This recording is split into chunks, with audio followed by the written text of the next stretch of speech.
Hello friends, welcome to my channel. তো আজকে আমি বানিয়েছি আলু আর কাঁচকলা দিয়ে রুই মাছের ঝোল।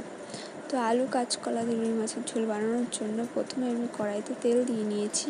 এবার তেলটা গরম হয়ে গেলেই আমি মাছের মধ্যে একটু লবণ একটু হলুদ দিয়ে মাখিয়ে নিয়ে মাছগুলোকে ভেজে নেব। আমি আগে থেকে মাছ কেটে ধুয়ে রেখে দিয়েছিলাম। তো এখন আমি মাছগুলোকে ভাজবো। তো তোমরা দেখতে পেলে আমি নুন হলুদ দিয়ে আমি এখানে মাছগুলোকে ভালোভাবে নুন হলুদের সাথে মিশিয়ে নেব। তো এখন আমি এক এক করে কড়াইতে ছাড়বো। তো এখন এই মাছটা ভালোভাবে ভেজে নেব। তারপরে এই মাছ ভাজা বসিয়ে দিয়ে আমি অন্যদিকে কাঁচকলা আলু কেটে এবং ধুয়েও নিয়েছি। তো এই যে আমি আলু আর কাঁচকলা দেখতেই পাচ্ছ ধুয়ে কেটে রেখে দিয়েছিলাম। তো আমার এদিকে মাছ ভাজাটা হয়ে যাচ্ছে প্রায়। জানো তো আজকে আমি বাবাকে বলেছিলাম যে কাতলা মাছ নিয়ে আসতে, কাতলা মাছের কালিয়া করতাম, কিন্তু বাবা বললো যে বাজারে কাতলা মাছ পাইনি, তুই রুই মাছ দিয়েই আলু আর কাঁচকলা দিয়ে এমনি নর্মাল একটা ঝোল করিস। তো বাবা বললো, বাবার কথাই আমি এখন নিজে রান্না করছি আর তোমাদেরকেও শেয়ার করছি।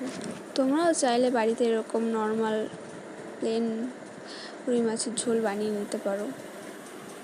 তাই বলে আমি একদমও কিন্তু নর্মাল করিনি। আমি এর মধ্যে আদা, জিরে আর কাঁচা লঙ্কা বেটে দিয়েছি। তোমরা দেখতেই পেলে আমি সেই মশলাটা কড়াইতে দিয়ে দিলাম। তো এর মধ্যে আমি একটু হলুদ আর একটু লবণ দিয়ে মশলাটাকে একটু কষিয়ে নেব।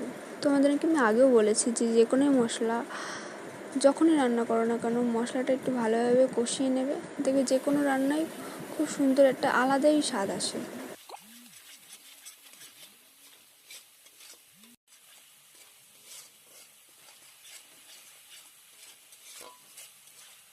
তোমরা কিন্তু দেখতেই পাচ্ছ আমি বেশ অনেকক্ষণ ধরে মশলাটা কষিয়ে নিয়েছি।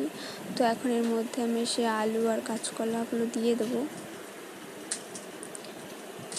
তো আমি এখন এটা আরেকবার একটু ভালোভাবে নাড়াচাড়া দিয়ে এর মধ্যে আমি জল দিয়ে দেবো।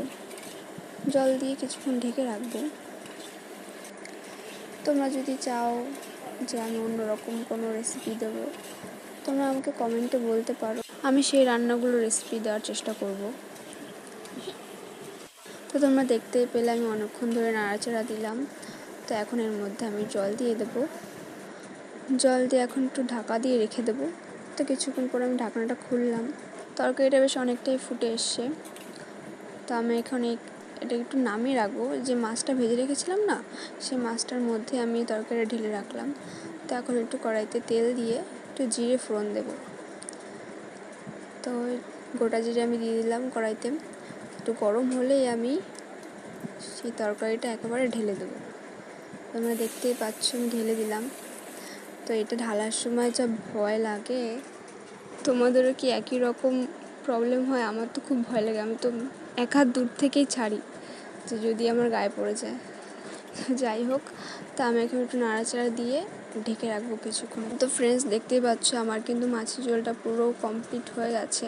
তোমরাও চাইলে বানিয়ে নিতে পারো। তো আজকের ভিডিওটা এই পর্যন্ত।